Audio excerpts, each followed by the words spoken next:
नमस्कार सम्मानित साथियों, मैं रमेश चंद्र पांडे आज अपने YouTube के चेत जाओ चैनल, जो कि विकास के प्रति जवाबदेही से जुड़े सवालों पर बेबाकी से अपनी राय व्यक्त करने के लिए बनाया गया है, के माध्यम से आज यहाँ पर खटीमा कांड की 30वीं वर्षी के अवसर पर जो खटीमा में जो शहीदों को श्रद्धांजलि देने का जो कार्यक्रम हुआ, उस पर माननीय मुख्यमंत्री सहित तमाम जनप्रतिनिधियों और आंदोलनकारियों द्वारा जो भी यहाँ पर अपना संबोधन किया, इसकी पूरी कवरेज आप सबके साथ शेयर करना चाह रहा हूँ और आपसे गुजारिश है कि इस कवरेज को देखते हुए मेरे चेत जाओ चैनल को लाइक, सब्सक्राइब और शेयर करते रहें।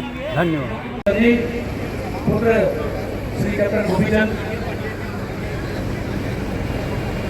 नरेश चंद जी पुत्र शहीद कैप्टन गोपीचंद जी मंच का मंजूर है। अब्दुल रशीद जी पहला मेरे पिताजी हैं स्वर्गीय सलीम के। नरेश चंद जी,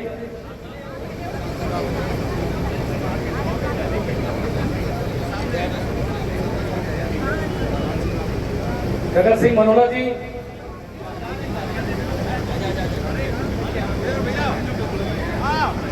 जगत सिंह मनोरा जी, हेलो भाई साहब, हेलो भैया साइड हो जाओ। प्रताप सिंह मनोरा जी के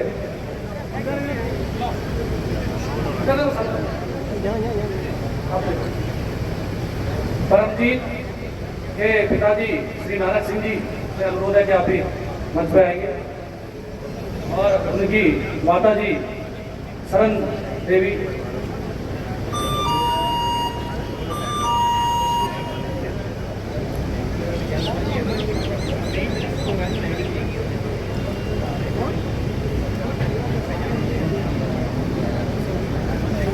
क्या करूँ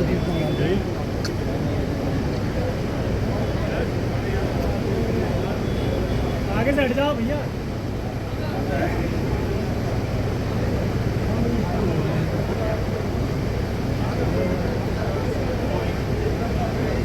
अब मैं ये मंच माननीय मुख्यमंत्री जी को समर्पित करता हूं।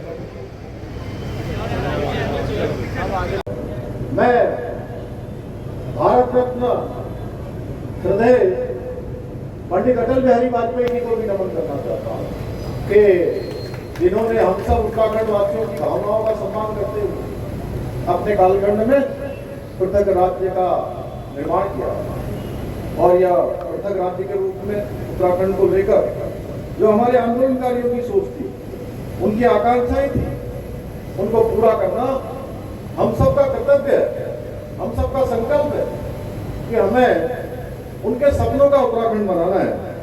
मैं इस अवसर पर पूरी प्रतिबद्धता के साथ कहना चाहूंगा कि हमारी राज्य सरकार उत्तराखंड आंदोलनकारियों के आदर्शों और उनके सपनों को साकार करने के लिए हर संभव प्रयास कर रही है। हमारा एक एक पल और एक एक क्षण आंदोलनकारियों के सपनों का उत्तराखंड बनाने के लिए समर्पित है। हम वह सब काम आगे बढ़ा रहे हैं जो हमारे उत्तराखंड के आंदोलनकारी इसके बारे में सोचते थे। आज प्रदेश में कनेक्टिविटी, शिक्षा, स्वास्थ्य और पर्यटन का इंफ्रास्ट्रक्चर मजबूत करने से लेकर विभिन्न योजनाओं के जरिए जन जन तक का उत्थान सुनिश्चित करने का हम हर क्षेत्र में काम कर रहे हैं। आप देख रहे होंगे प्रत्येक क्षेत्र में नए नए कीर्तिमान स्थापित हो रहे हैं।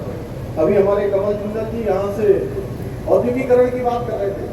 मैं इस मंच के माध्यम से आज हमारे देश के यशस्वी प्रधानमंत्री आदरणीय नरेंद्र मोदी जी का भी धन्यवाद करना चाहता हूँ कि जहाँ हमारे ही इसी उधम सिंह नगर जनपद में जहाँ एम्स का एक और एम्स का निर्माण हो रहा है, हमारे आदरणीय भट्टी यहाँ पर बैठे, इन्होंने भी बहुत प्रयास उसके लिए किया, हमारे अन्य जनप्रतिनिधि लोगों ने भी प्रयास किया, लेकिन प्रधानमंत्री जी के दिल में जिस प्रकार से उत्तराखंड बसता है, इसमें कोई अतिशयोक्ति नहीं है कि हर पूरे देश की जब भी कोई बात आती है तो उत्तराखंड को कभी नहीं भूलते हैं। जहाँ हमको दूसरा एम्स मिला, एक एम्स हमारा ऋषिकेश में चल रहा है और दूसरा एम्स हमारा एक दिशा में बन रहा है। इसके साथ साथ अभी 4 दिन पहले भारत सरकार ने पूरे देश के लिए बड़े इंडस्ट्रियल पार्क, औद्योगिक पार्क, ऐसे पार्कों की स्वीकृति पूरे देश के लिए दी है। एक पार्क हमको खुर्पिया की 1200 एकड़ जमीन में यही किच्छा में जो है हमारे लिए स्वीकृत हुआ है। और स्वीकृत जरूर किच्छा में हुआ है, श्री बरोड़ा जी यहाँ बैठे हुए हैं, लेकिन वो पूरे उत्तराखंड के लोगों के लिए एक जहाँ पर इस पार्क के निर्माण के बाद 75,000 से भी ज्यादा हमारे यहाँ के लोगों को रोजगार मिलने वाला है।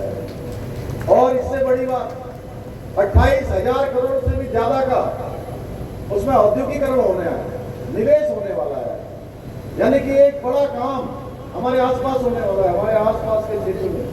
और मैं सच बताऊं तो हमारा ये संकल्प है कि उत्तराखंड के जितने भी हमारे नौजवान युवा भाई बहन हैं, मैं चाहता हूं कि जिन्होंने अपनी पढ़ाई कर ली है, जिन्होंने अनेक कोर्स कर लिए हैं, उसके बाद उनको अपने रोजगार के लिए एक भी बेटे और बेटी को, एक भी भाई बहन को उत्तराखंड से बाहर न जाना पड़े, उत्तराखंड के अंदर ही रोजगार मिले।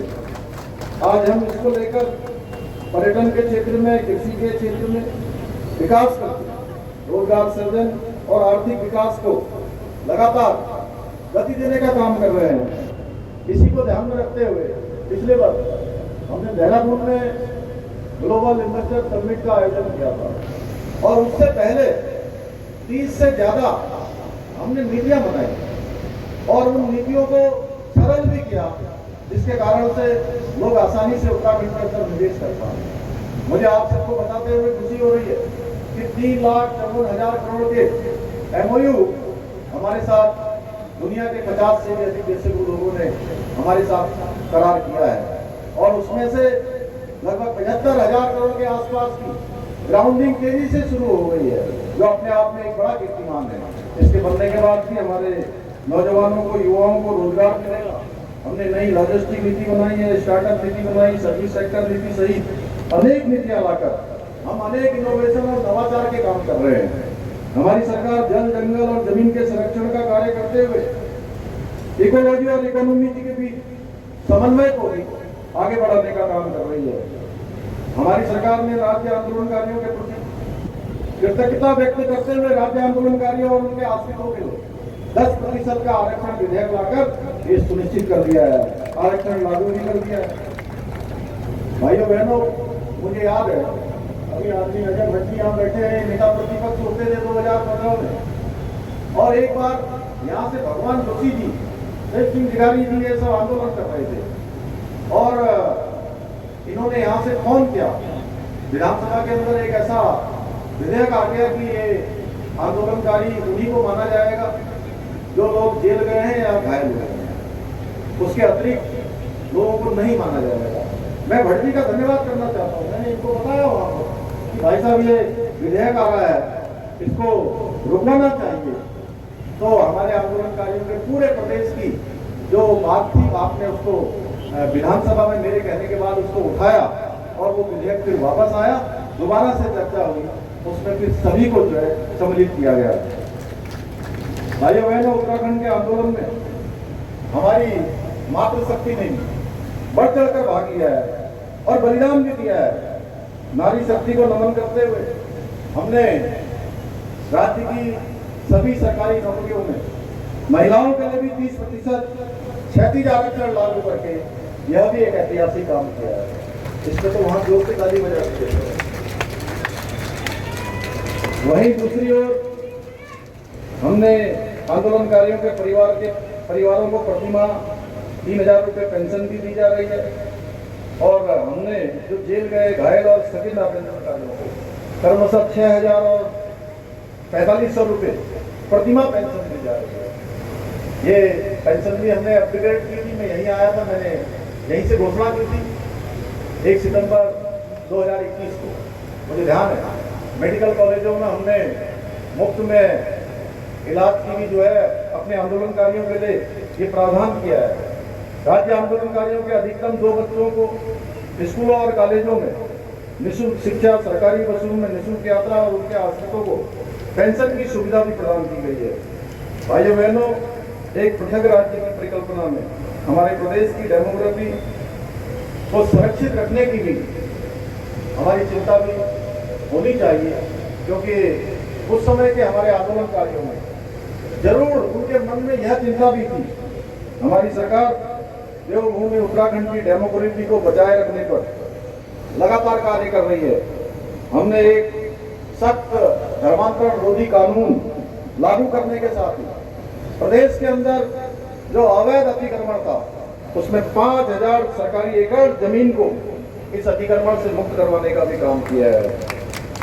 ये अतिक्रमण जहां भी है, हमने सभी ऐसे अतिक्रमण करने वालों जिन्होंने जंगलों की जमीनों पर कब्जा किया हुआ है, मैं उनकी बात नहीं कर रहा हूँ। जो वोट वाले हैं, खपे वाले हैं, बसावट वाले हैं, उनको छोड़ने के बाद जिन्होंने केवल और केवल कुछ प्रतीक बनाकर ये किया है, उसको हम रोकने का काम कर रहे हैं। इसके साथ ही प्रदेश में सुख चैन रहे, शांति रहे और समानता सुनिश्चित करने के उद्देश्य से सबसे देश का कड़ा नकल विरोधी कानून हमने लागू किया है और उसका परिणाम हुआ है। अभी 3 दिन पहले पीसीएस परीक्षा का 2022 का अंतिम परिणाम भी निकला है और प्रारंभिक परीक्षा का परिणाम भी निकला है। मुझे खुशी है आप सबको बताते हुए कि इस बार मैं इस परिणाम के आने के बाद 3 जनपदों का भ्रमण कर चुका हूँ और मुझे खुशी है 3 जनपदों में। कल मैं चंपावत में था तो चंपावत के बहुत सारे बच्चे निकले हैं, कम से कम 10 के लगभग बच्चे निकले हैं, पिथौरागढ़ के निकले हैं। इससे पहले मैं टिहरी जनपद में था तो टिहरी जनपद के भी बच्चे निकले हैं, बड़ी संख्या में निकले हैं। और इतना ही नहीं, ऐसे बेटे और बेटियां जो कई वर्षों से जो परीक्षा की तैयारियां कर रहे थे और उनका नंबर ही नहीं आता था क्योंकि नकल माफिया उनके भविष्य के साथ खिलवाड़ कर रहे थे। भाइयों बहनों, हमने सबसे पहले तो हमारे जो उत्तराखंड के आंदोलनकारी थे, उत्तराखंड के बलिदानी थे, जिन्होंने वो सपना देखा था कि कैसा पारदर्शी उत्तराखंड होगा, मुझे बताते हुए खुशी है कि आज 16,000 से ज्यादा नौकरियां पिछले 3 सालों में पारदर्शी तरीके से दी गई है और एक में भी विवाद की स्थिति पैदा नहीं हुई है, एक में भी कोई न्यायालय में मामला नहीं गया है। और बहुत सारे ऐसे प्रतिभागी हमारे बेटे बेटियां हैं जिनका एक परीक्षा में चयन हो रहा है, एक परीक्षा के साथ दूसरी परीक्षा में भी चयन हो रहा है, दूसरी के साथ तीसरी में भी हो रहा है, चौथी में भी हो रहा है और कुछ ऐसे हैं कि 5 परीक्षाओं में एक साथ चयन हुआ है जिनका कई सालों से नंबर नहीं आ रहा था। और मैं सच बताऊं तो मुझे लगता है कि यही हमारे उत्तराखंड के आंदोलनकारियों के, उत्तराखंड के बलिदानियों को हमारी सच्ची श्रद्धांजलि है। उनके सपनों का ये उत्तराखंड बन रहा है। हमारे सर्वेश पाठक भी बैठे हैं सामने, एक दिन ये आएंगे और लोहिया हेड में था तो मैं इनको थोड़ा मैं छोटा था तो मैं देखता था कि इनके पास एक मोटरसाइकिल होती थी लूना से जो बड़ी वाली, तो जाते थे पॉलीप्लक्स फैक्ट्री के वहाँ के अध्यक्ष थे यूनियन के पूरे, तो ये बड़े नेता थे उस समय कांग्रेस पार्टी के। तो मैंने इंटक में काम करते थे, मैंने सोचा कि यार कैसे आए, तो मैं इनके पास गया तो मैंने कहा भाई साहब किसी काम से आए हैं क्या? ये बिल्कुल सच घटना है, मैं इनके सामने बोल रहा मैं। तो इन्होंने कहा नहीं, मैं आज आपका धन्यवाद करने के लिए आया हूँ। आपकी भतीजी भी कई साल से परीक्षा दे रही थी लेकिन उसका चयन नहीं हो रहा था, अब वो मत्स्य विभाग में अधिकारी बन गई है। तो मुझे बहुत खुशी हुई। ऐसे ही कई सारे हमारे प्रदेश के अंदर माता पिता मिलते हैं, विवाह, कोई भी दंगा करेगा, कोई आगजनी करेगा, तोड़फोड़ करेगा, सरकारी संपत्ति को या निजी संपत्ति का नुकसान पहुंचाएगा, तो उस दंगे में हुए नुकसान की भरपाई उसी दंगाई से एक पाई सुनिश्चित की जाएगी जिसने दंगा किया है। भाइयों बहनों, ये दंगा रोधी कानून भी हमारा प्रचलन में आ गया है। समान नागरिक संहिता, यह भी, इसका भी विधेयक बनाकर हर एक उत्तराखंड वासी को ये गौरव प्राप्त हो गया कि उत्तराखंड देश की आजादी के बाद पहला राज्य बन गया है जहां पर रहने वाले हर एक व्यक्ति के लिए, किसी पंथ का है, किसी समुदाय का हो, किसी जाति का हो, सबके लिए एक समान कानून अब प्रदेश में लागू हो जाएगा। और ये 9 नवंबर 2024 जो हमारी राज्य स्थापना दिवस है, उससे पहले हमने संकल्प लिया है, लक्ष्य लिया है कि हम इस कानून को लागू कर देंगे। ऐसे अनेक ऐतिहासिक कार्य आप सबके आशीर्वाद से सरकार ने किया है। और हम सबके लिए एक बहुत ही खुशी की बात है कि नीति आयोग द्वारा जो पूरे देश के अंदर सतत विकास के लक्ष्यों को प्राप्त करने का ही रैंकिंग होती है कि किस राज्य में देश भर के किस प्रकार से विकास को आगे बढ़ाया है, किस प्रकार से इन मानकों को पूरा किया है। मुझे आपको बताते हुए खुशी हो रही है कि सतत विकास लक्ष्य की रैंकिंग में उत्तराखंड पूरे देश में पहले नंबर पर आया है। इस बार पहला स्थान हमको प्राप्त हुआ है। यहाँ पर है 7 लोगों के परिजन। मैं कहता हूँ ये सिर्फ आपके बच्चे नहीं, आपके ही साथी नहीं, बल्कि ये आज पूरे उत्तराखंड के और देश के बच्चे हो गए हैं जिन्होंने शहादत दी। इन्हीं के बदौलत आज इसका नाम उत्तराखंड राज्य बना है। मैं उत्तराखंड राज्य का नैनीताल उधम सिंह नगर से सांसद हूँ।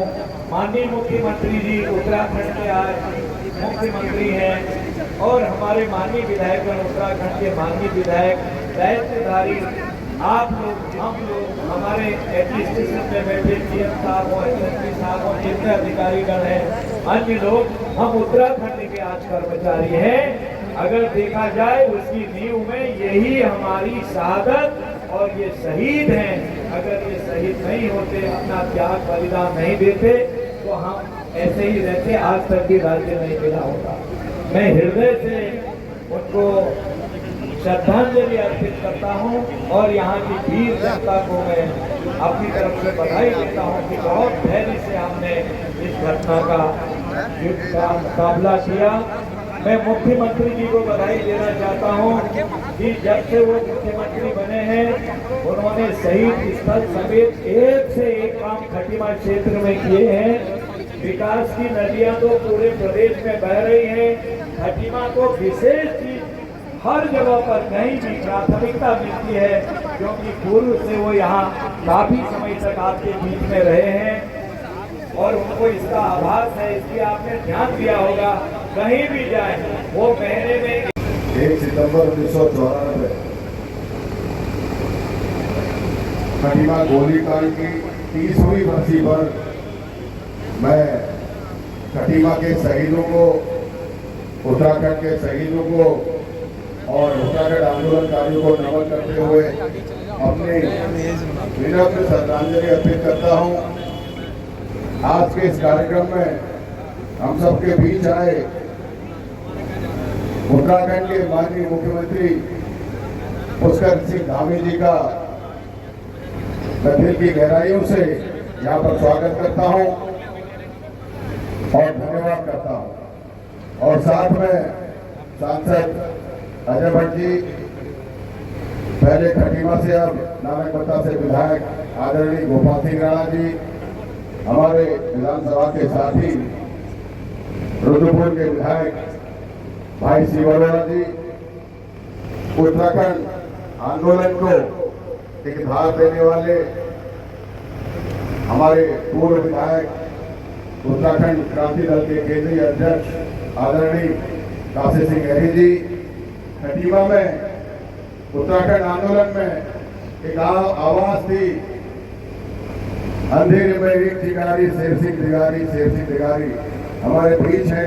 हमारे प्रवृत्त उत्तराखंड के वरिष्ठ आंदोलनकारी शेर सिंह दिगारी जी, मंच में उपस्थित सभी सम्मानित महान हमारे वरिष्ठगण और सामने आए हमारी माताएं, बहनें, युवा साथी, बुजुर्ग और खटीमा के आंदोलनकारी, आप सबको मेरा प्रणाम है।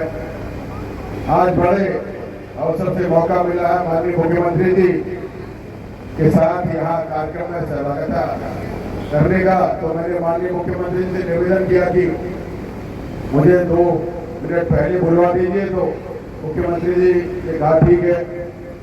सबसे पहले मैं माननीय मुख्यमंत्री से ये कहना चाहूँगा कि खटीमा तहसील में 253 जो वंचित आंदोलनकारी हैं, जिनका भी वही ग्राउंड है जो हम लोगों का जो आंदोलनकारी चिन्हित है उनका है, कृपया आप संज्ञान लीजिए और आपके ही आशीर्वाद से वो सब लोग भी चिन्हित हो पाएंगे।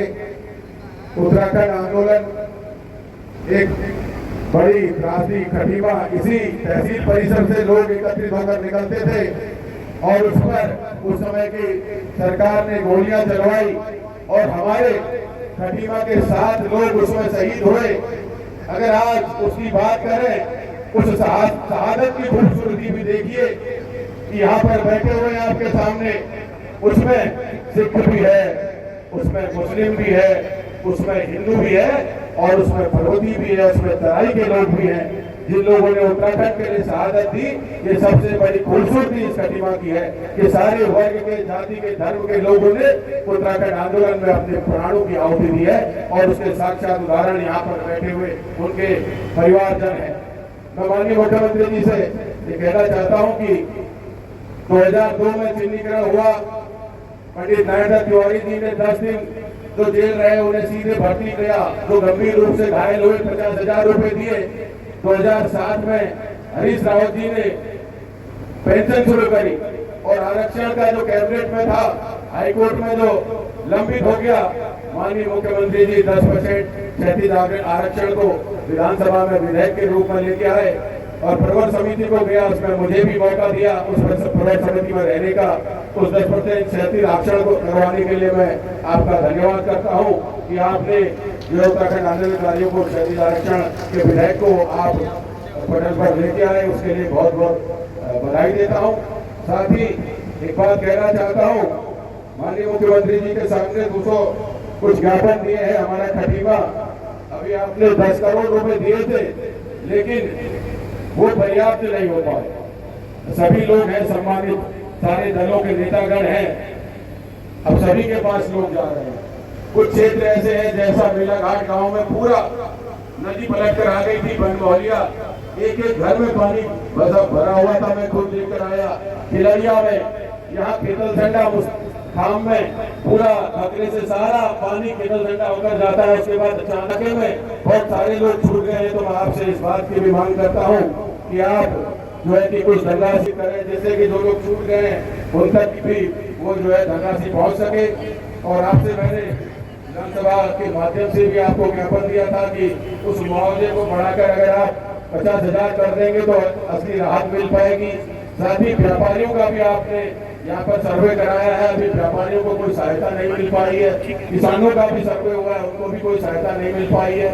तो आपका मैं दिल की गहराई से धन्यवाद करूंगा अगर आप जो हमारे व्यापारियों को उनके नुकसान के हिसाब से और जो है जो हमारे किसानों का जो फसल का नुकसान हुआ है और बहुत ही तबाही आगे के इलाके में हो गई थी हमारी कि 6 फीट 8 फीट पानी भरा हुआ था और सारी फसल बर्बाद हो गई। उसके लिए मैं आपसे निवेदन करता हूँ कि आप जो है कि व्यापारी और किसानियों को मुआवजा जो है जल्द से जल्द करा देंगे तो आपकी बड़ी कृपा होगी। साथ ही गौशाला में आपसे मेरी चर्चा भी हुई थी, अन्य आपने कहा है कि उसे दूसरी जगह जल्द शिफ्ट कराएंगे। खटीमा अनुसूचित जाति बाहुल्य क्षेत्र भी है, अनुसूचित जनजाति बाहुल्य क्षेत्र भी है। अनुसूचित जाति के बच्चों के लिए जो गांव-गांव से आते हैं, डिग्री कॉलेज जाते हैं, इंटर कॉलेज जाते हैं, एक अम्बेडकर हॉस्टल जिसमें वो निःशुल्क रह सके, अगर उसकी स्थापना होगी तो हम अनुसूचित जाति के बच्चों को भी यहाँ पर लाभ पहुँचा पाएंगे। 17 मील प्रतापपुर जो बाईपास है, वहाँ के लोगों की हमेशा ऐसी मांग है कि आपने उसको भारतमाला में भी रखा है, लेकिन उतना रोड अगर 4 लेन हो जाता है, अभी 900 वाला टूट भी गया पूरा, तो उसको 4 लेन करा देंगे तो जो है कि वहाँ के लोगों को आने जाने में सहयोग मिलेगा, बाईपास के रूप में काम करेगा। आपका मैं पुनः धन्यवाद करता हूँ। एक नारा सब लोग लगाएंगे, खटीमा आंदोलनकारी अमर रहे, खटीमा के आंदोलनकारी अमर रहे, खटीमा के आंदोलनकारी अमर रहे। धन्यवाद।